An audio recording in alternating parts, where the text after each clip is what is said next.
Review साहब के लिए एक उर्दू में नज़म शायद महमूद साहब आपकी तवज्जो की ज़रूरत होगी। जब से तुमको देखा था, अपनी नज़म में बहुत पुरानी, जब मैंने फर्स्ट ईयर में लिखी थी, जब मैं स्टूडेंट, पहले मैं उर्दू में लिखा करता था कि जब से तुमको देखा था, हाल इस दिल का ऐसा था जैसे एक वीराने में अंधे के अनजाने में एक हंसी की सीने पर कोई सर रख कर सो जाए।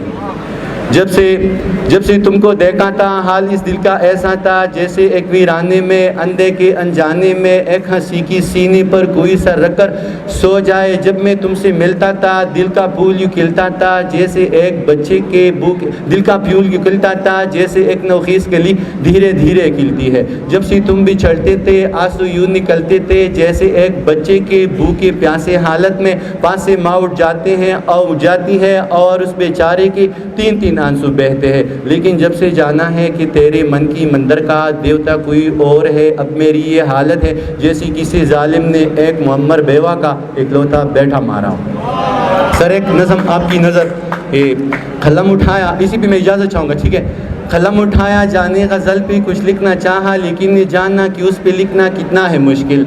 कलम उठाया जाने गज़ल पे कुछ लिखना चाहा, लेकिन ये जानना कि उस पे लिखना कितना है मुश्किल। मैं वो तशबीह कहाँ से लाऊं जो उसकी आंखों को सूट कर ले, जो उन रुखसारों अवर लबों को मैच कर ले, हाँ मैच कर ले। वो कायनात की हर एक शे से हसीन तर है, हसीन तर है, आंखों की ठंडक मेरी नज़र है। उसे पता है, उसे खबर है, वो दिल लगी है, वो ज़िंदगी है, वो बंदगी है, वो आशिकी है, जुनून मेरा वो आशिकी है। उसी को जानूं, उसी को सूझूं, उसी को पूजूं, उसी की सारी अदाए कातिल, जवानी कातिल, निगाह कातिल, किस्साए दान। वो जो चलती है तो ज़माने के मजाज बदले, समाज बदले, किस्साए दानिश मुख्तसर है, हसीन है वो हसीन तर है।